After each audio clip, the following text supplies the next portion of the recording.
Alright, this is my 15-minute horn lesson with Jacob, who is a community advisor.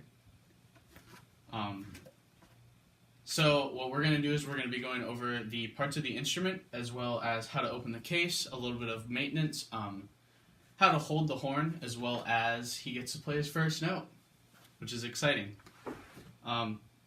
So, Jacob, when opening the horn case, you want to make sure that you know what side is up for the horn and what side is down, because you don't want to open the horn, have the horn fall out, and then dent the bell or hurt the mouthpiece or anything of the sort. But you also never want to open it on any surface above ground unless it's like a very large flat surface, so you don't risk it falling off the edge and also damaging itself. So if I could have you open the horn case and make sure that the instrument will not fall out.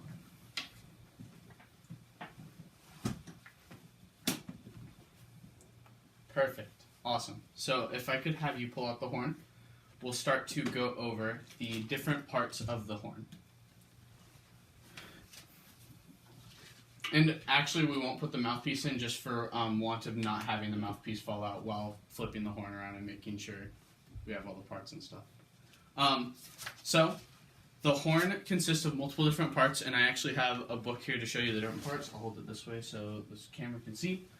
So, on the horn, we have the bell, which the bell is, hold it to the diagram.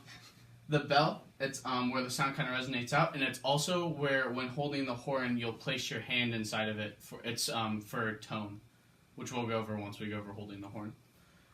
You have the hook, which is this right here, and that is for your thumb to make sure you can have a firm grasp on it and it won't slide away. The different valves, which are used to open and close what are they called? It's slipping my mind. But pretty much what it does is it opens and closes the different piping so that you can actually get different pitches. You have the thumb. Does this one have a thumb key? This one doesn't have a thumb key because... Oh, no, it does have a thumb key. So that's... That's not a thumb key. That's not a thumb key. Just a hook. No, that's just a hook, yeah. So a double horn would have a thumb key, which would also add more to the range, which I'll go over once I explain the three different standard horns. You have the mouthpiece receiver, which is pretty much the holder for the mouthpiece which is in the case, and then you have the valve slides, which these are used to tune the instrument. So now that we've gone over that, what we're going to do is I'm actually going to show you how to hold the horn. So, when holding the horn, what you'll do is you'll have the mouthpiece receiver, mouthpiece up on the left side facing upwards. You'll hook your pinky under this the hook on the front, and your thumb will grasp the hook on the inside of it, and that way it'll line up so your fingertips can press down the different valves, right? For the horn, what you're going to do is you'll take your hand. And if I could have you have your hand out so I can teach you how to hold the hand. So, what you do is you're going to kind of make like a knife hand, like a very straight, and then you're going to tuck your thumb in. And you're going to rest it at the front of the horn. And it's not going to be supporting all the weight, but it'll be supporting a little bit of the weight. And the reason that you want it towards the front of the horn is that it'll affect the tone, and you want to make sure that you're not holding the inside, or you're not holding up on it, or you're not covering the hole, because that's going to change how the horn actually sounds and affect the actual pitch of the notes. So what you'll do is you're going to have, when getting ready to play, you'll have the mouthpiece up and you'll be holding the horn back, and the bell of the horn will kind of be shooting out past behind you. You don't want to have it straight up, and you also don't want to have it awkwardly flat out. And then you want to make sure, of course, your hand is resting here, which is the hardest thing to remember. So if I could have you hold the horn. So, yep. Pink will rest there, hook on the inside. And then, and then you'll want that. And it does, so it's, the thumb's kind of, it keeps it jibbed that way. And you don't have to have your elbow out necessarily if you want to have it back some. And then hold it up as if you're going to play it. So, when you do that, you'll adjust it back a little bit like that, and you can bring it. You want to bring the horn to your mouth. You don't want to bring your head to the horn because that's going to affect the way you breathe and how you play through the horn. So that'll be good. And the biggest thing is like your arm. Yeah. So your arm. It's a tendency that when you bring your arm back down, you will kind of cover the hole. So it's nice to kind of sometimes you can put a little bit of bend in your wrist so that you kind of keep the opening of the bell open. So that's cool. Good to know. So what we'll do next is, let me check my rubric quick.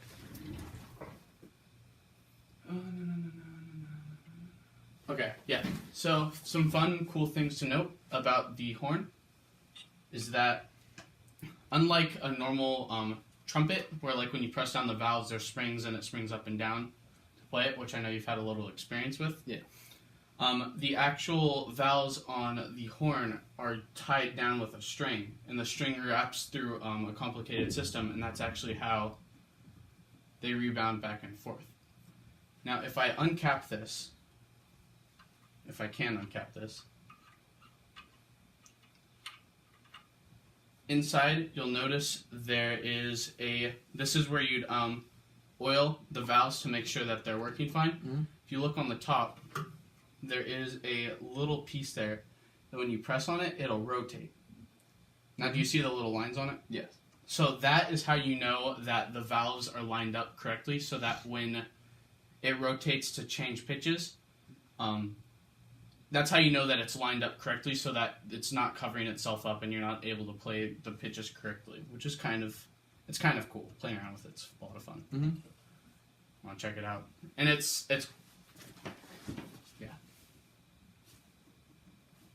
pretty cool. So there are multiple kinds of horns. There are multiple horns that are regularly used, and they go. There's two that are different pitches, and there's one that's actually both pitches. So the two different pitched horns are a B flat horn and an F horn, which are different concert pitches, and they're different pitches related to concert pitch, which is C, and they have different ranges. So an F horn is tuned a fifth below C, so a perfect fifth below C, and then the B flat is a major second below C. So that one's a little closer to home.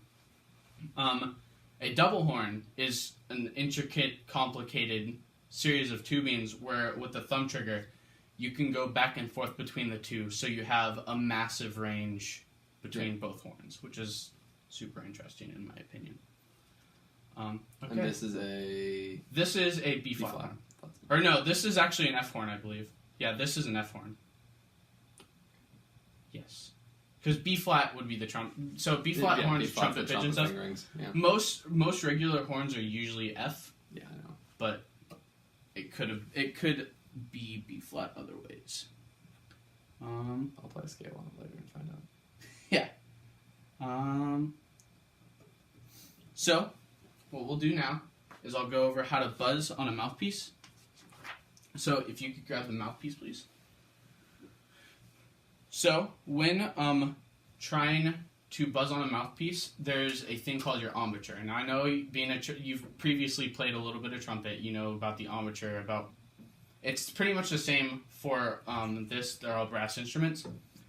Pinching, having it tight at the corners of your mouth, keeping your lips tight enough that you can let them buzz, but not so tight that you're just spitting into your horn. Yeah.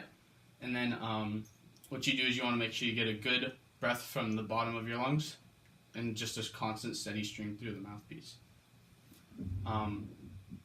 So if you'd like to, you could buzz through it and see how steady of a buzz you can keep and try to keep it at the same pitch. Mm-hmm.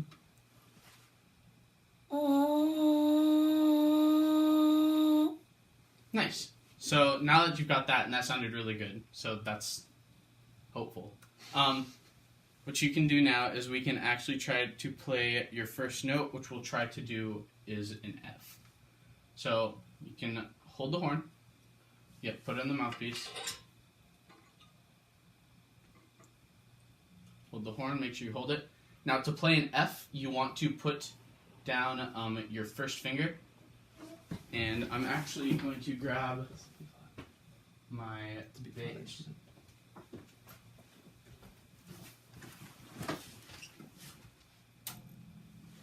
So your pitch should sound.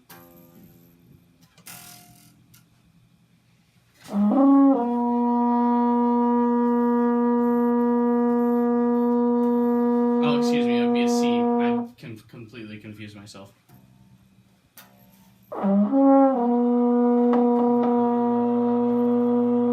Yeah, and so that would be your first note, which is a. So since it's an F horn, that would be concert pitch C. Yeah.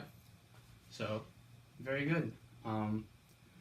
This has been 11 minutes, but I kind of hit all my bases. I'm trying to think, is there anything you have questions about or anything you're curious about? That I might or might not have the realm of knowledge. Just having noticed that there is not a spit valve on this. Oh, that's important. So, when cleaning out spit from a horn, it's kind of a fun process in its own weird spitty way. So instead of having things you can do is you can actually take the valve and pull it off Mhm. and flip it over to dump it, which I think should come out. Yeah. So when this comes out, you could flip it and rotate it here. But the thing about that is you might get spit all over the back of your instrument, and that's kind of gross. So what a lot of people will do is they will actually take the horn and they'll rotate it around so that the spit will come through and it'll actually come out the mouthpiece receiver so that you don't have spit all over the instrument and it's a little bit more controlled instead of having two exit points. Which, I have a carpet, so it's okay.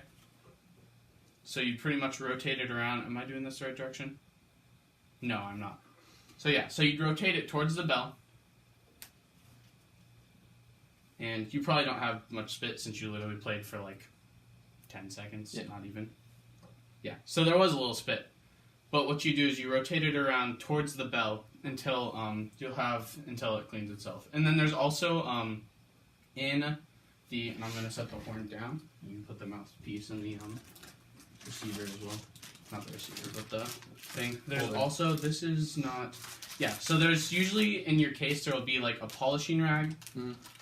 This one has a little bit of slide grease, so you can put that on your slides to make them come in and out easier. It makes it easier to tune the instrument. They will also come with a strap, so you can actually strap the horn to your neck in the case like maybe you were marching or maybe you're having a hard time holding it upright. Younger players sometimes will. And then there will also sometimes kits will come with valve oil to make sure that your valves will piece properly, and there will be wire brushes so you can actually get inside your different piping and actually scrape it out and make sure it stays clean. The other thing you can do is with any brass instrument, once it's been about a month or so and you've been playing quite a bit, you can actually kind of take it apart and give it a good warm water bath, just to make sure that it kind of soaks, cleans everything out, and makes sure that gunk doesn't build up and your horn isn't damaged in any way possible. You just have to make sure you dry it fairly well. Let's see. I think that actually covers all my bases. So thank you for being my student today. That helps a lot, and I hope you learned something. Thank you.